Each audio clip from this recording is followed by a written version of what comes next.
नमस्कार प्रेक्षकांनो, मालिकांची दुनिया या चॅनल मध्ये तुमचे स्वागत आहे. तू रे माझा मितवा या मालिकेमध्ये आपण बघणार आहोत की आता अर्णव मात्र विचार करत असतो की मी असं का वागलो असेल.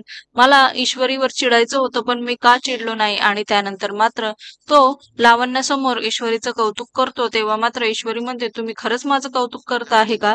तर लगेचच अर्णव म्हणतो, हो म्हणजे काय. आणि त्यानंतर ईश्वरी तिथून निघून जाते आणि लावण्या त्याच्यासोबत कामाचं बोलत असते. तेव्हा तो म्हणतो, फाईल तिथे टेबलवर ठेव आणि तू आत्ता जा, मला एकटं सोड, मी बघेन नंतर. आणि त्यामुळे आता लावण्याला राग येतो आणि ती रागातच तिथून बाहेर पडते.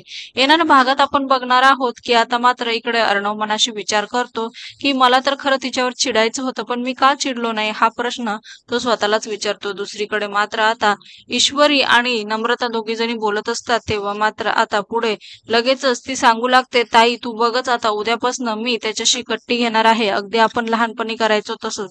तर तेव्हा नम्रता तिला विचारते, नक्की ना? तर ती म्हणते, हो नक्की, मी एकही शब्द आता सरांशी बोलणार नाही. इकडे मात्र ऑफिसमध्ये लावण्य अर्णव समोर येते आणि त्याला विचारते, ती ईश्वरी तुझी पीए आहे ना, आणि काय चाललं आहे आपल्या ऑफिसमध्ये, ती तुझ्याशीच बोलणार नाहीये. तेव्हा अर्णव म्हणतो, ती माझ्याशी बोलत नाहीये ना, मग ते मी बघून घेईल, तू आता जा.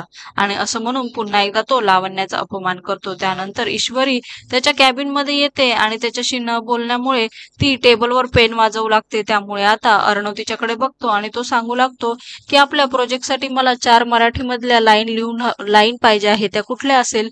तर मात्र आता ईश्वरी लगेच बोलायला जाते परंतु तिला तिच्या शब्दाची आठवण येते की ती याच्याशी बोलणार नाही, म्हणून ती पुन्हा शांत होते आणि अर्णव मात्र तिच्याकडे बघतच राहतो. मालिकेच्या अशाच नवनवीन भागांसाठी आपल्या चॅनलला नक्की लाईक करा, शेअर करा, सबस्क्राईब करा.